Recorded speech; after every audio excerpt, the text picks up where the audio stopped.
Apa kabar semuanya? Semoga kalian semua sehat. Kali ini Shibrai akan melanjutkan sequel film yang ketiga. Tidak usah berlama-lama lagi karena ini sangat seru, kita langsung saja ke alur ceritanya.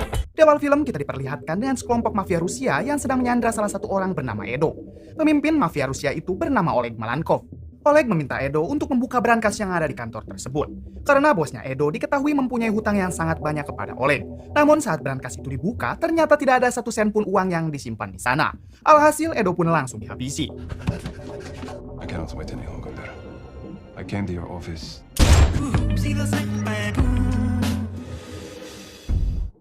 Beralih ke Kim yang saat ini baru mengetahui kalau dirinya ternyata sedang hamil. Kim tiba-tiba dikagetkan dengan kedatangan ayahnya yaitu Brian. Brian datang ke sana dengan membawa boneka untuk ulang tahun Kim. Padahal ulang tahunnya masih cukup lama. Ternyata Kim juga sekarang tinggal satu rumah dengan pacarnya yaitu Jimmy. Hello, Jimmy. Mr. Mills. Yeah, it's OCD Jimmy. So, how are you? Good. Malam harinya, Lenore sang mantan menemui Brian di apartemennya.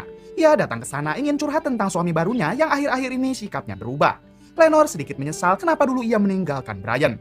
You look stressed. Yeah.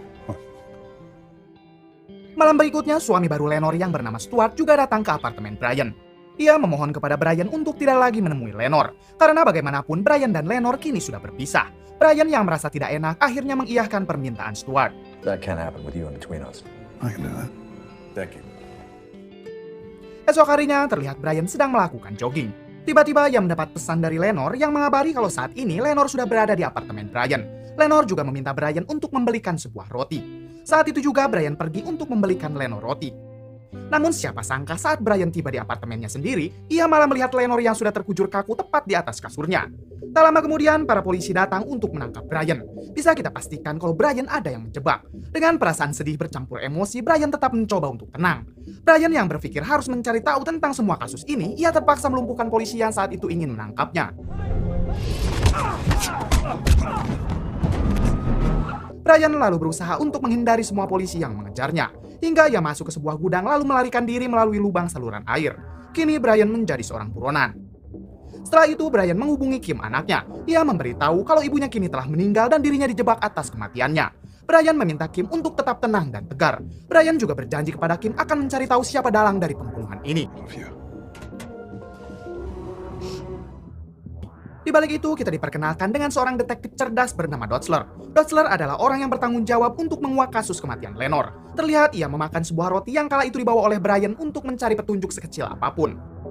Kembali ke Brian yang sadar kalau saat ini ia adalah buronan, Brian menghubungi temannya yaitu Sam. Ia bertanya tentang markas rahasia mereka karena Brian akan mulai mencari penjahat yang menghabisi Lenore dengan caranya sendiri. Di waktu yang sama, Dotzler mencoba menginterogasi Stuart yang saat itu baru saja tiba dari luar kota.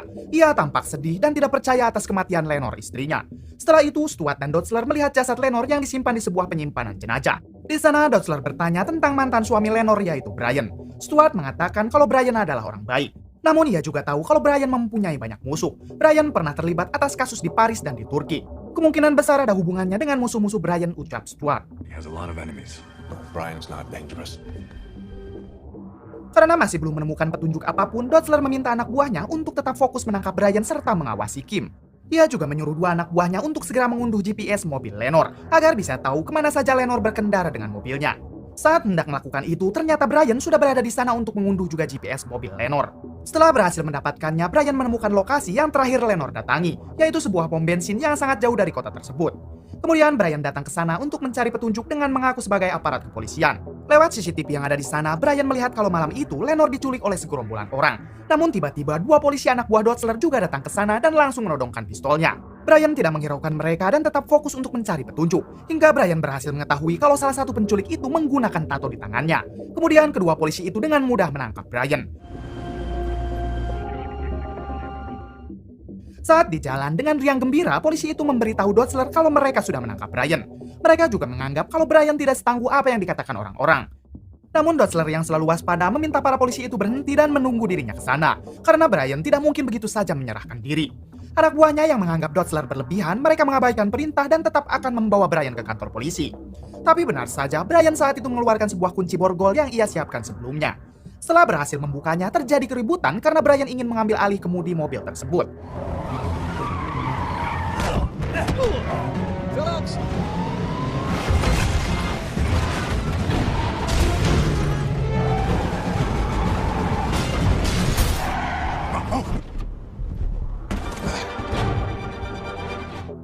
Hingga pada akhirnya Brian berhasil kabur.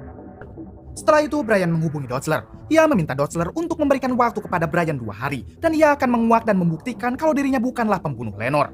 Namun Dotzler menjawab kalau ia tetap akan memburu Brian. Karena yang berhak menentukan Brian bersalah atau tidak adalah hakim ketika di pengadilan nanti. Brian hanya menjawab, semoga beruntung. Good luck. Kemudian saat di kantor, para polisi akhirnya mengetahui kalau Lenore pada malam itu diculik oleh segerombolan orang yang artinya Brian bukanlah pelakunya. Brian sendiri pergi ke markas rahasianya dan di sana sudah ada Sam. Sam yang merupakan sahabat baik Brian tidak akan begitu saja membiarkan Brian menghadapi masalahnya sendirian. I want to go to the funeral. Tepat esok harinya, prosesi pemakaman Lenore dilakukan. Dotzler dan anak buahnya mengawasi gerak-gerik Kim untuk tetap menangkap Brian. Di acara prosesi itu juga ternyata ada Sam. Ia mengatakan kepada Kim kalau Brian meminta Kim untuk melakukan rutinitasnya yang mudah ditebak karena Brian akan menemuinya. Your very predictable schedule. Suatu hari, Kim pergi untuk berangkat ke kampus. Seperti biasa, ia menyempatkan mampir ke sebuah minimarket terdekat hanya untuk membeli sebuah yogurt. Namun Kim juga sadar kalau saat itu ia diikuti polisi. Kim meminta polisi itu untuk tidak terus mengikutinya. Kemudian Kim masuk ke dalam dan mengambil yogurt di barisan keempat. Karena Kim selalu mengambil minuman di barisan keempat yang menurutnya di barisan itu minuman yang paling dingin. Di yogurt tersebut ternyata sudah tertulis pesan dari Brian.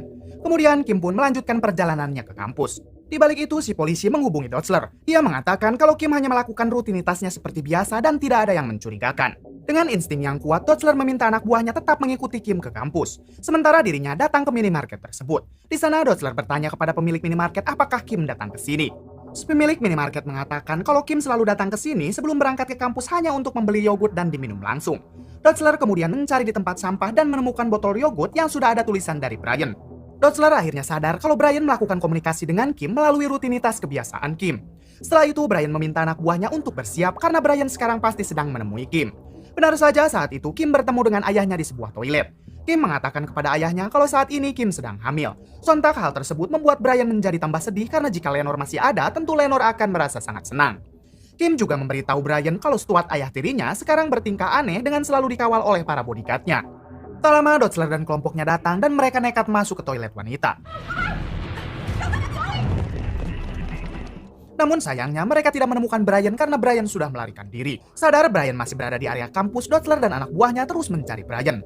Brian sendiri menyalakan peledak kecil yang membuat alarm kampus berbunyi dan mengeluarkan air.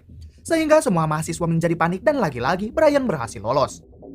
Esok harinya terlihat Stuart yang akan pergi dari kota tersebut dengan kawalan anak buahnya. Saat dalam perjalanan ternyata Brian sedang membuntuti Stuart. Namun tiba-tiba mobil Brian ditabrak dan diseret ke arah jurang. Setelah itu mobilnya diledakkan. Ternyata orang yang melakukan hal itu adalah anak buah Oleg yang kita lihat di awal film. Setelah orang-orang itu pergi dan menyangka kalau Brian telah tewas, ternyata Brian saat itu masih selamat. Brian membegal orang yang melintas di sana hanya sekedar untuk ikut menumpang. Hingga saat Brian melihat mobil yang menabraknya sedang bertepi di sebuah minimarket, Brian langsung turun dan masuk ke dalam. Di sana Brian membantai mereka.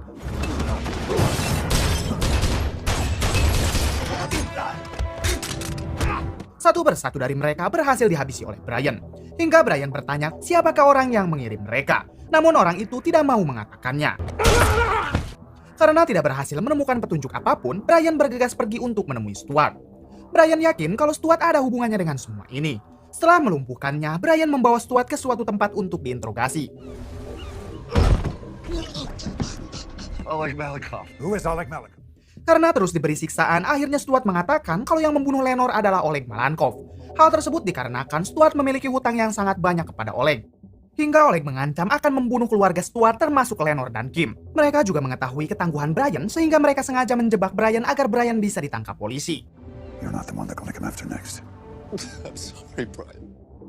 Setelah itu Brian membawa Stuart menuju ke markas rahasianya. Di sana ternyata sudah ada Sam dan Kim. Kim sangat marah setelah mengetahui kalau kematian ibunya dikarenakan Stuart telah berurusan dengan mafia Rusia. Di sini Brian meminta Stuart untuk menghubungi Oleg Malenkov dengan berpura-pura ingin membayar hutangnya. Oleg menjawab panggilan Stuart dan meminta Stuart untuk datang langsung ke markasnya. Where'd you want me to bring him? Meet me at the building downtown. 1 hour. Sebelum melakukan aksinya, Brian juga bertanya mengenai siapa, di mana dan bagaimana Oleg Malenkov. Stuart mengatakan kalau Oleg adalah mantan tentara khusus Rusia yang dulunya bertugas di zona perang. Hingga di suatu saat, Oleg memilih pensiun dari militer lalu membantai para mafia Rusia untuk menjadikan dirinya sebagai satu-satunya mafia yang berkuasa. Tell me how security works. Singkat cerita, mereka menuju ke markas Oleg.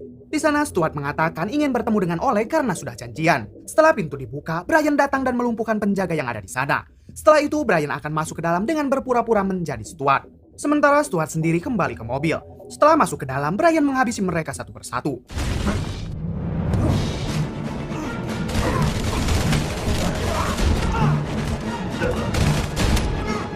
Brian tetap fokus dan terarah dalam menghabisi mereka. Setelah Brian memenangkan pertempuran tersebut, ia pun masuk ke dalam ruangan Oleg dan ternyata Oleg langsung memberondong pistolnya ke arah Brian.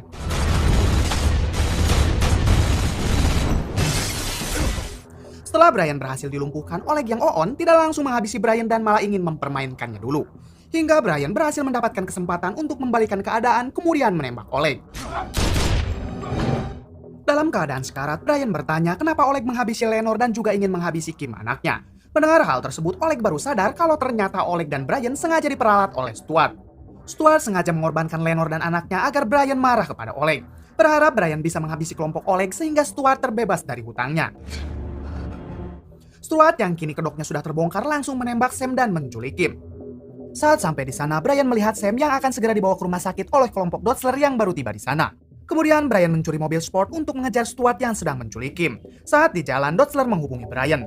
Ia mengatakan kalau para polisi sudah menemukan banyak bukti bahwa Brian tidak bersalah dan tidak akan dihukum. Namun Dotsler meminta Brian untuk tidak berbuat kegaduhan dan serahkan saja pengejaran Stuart kepada pihak polisi. Brian menjawab kalau Dotsler bekerja demi karirnya sendiri, sementara saat ini ia bekerja demi putrinya. Di sisi lain, Stuart sendiri sudah menaiki sebuah pesawat yang akan segera lepas landas. Tiba-tiba Brian datang ke sana. Dengan tekad sekuat bajaringan, Brian menabrak mobilnya ke roda pesawat sehingga pesawat itu gagal lepas landas.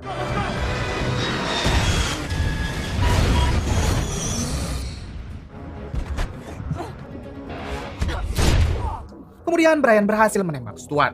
Ia sempat menyiksa Stuart dan sangat ingin menghabisinya.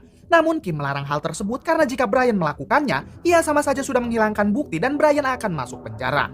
Akhirnya Brian membiarkan Stuart untuk ditangkap polisi. Brian berjanji kepada Stuart jika Stuart sudah terbebas dari penjara, ia akan mencari Stuart, menemukannya lalu membunuhnya.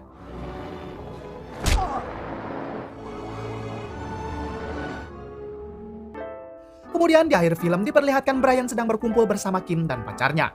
Mereka sangat kehilangan sosok Lenore yang ceria dan sangat menyayangi Kim. Namun mereka tetap harus menjalani kehidupan selanjutnya. Film pun tamat.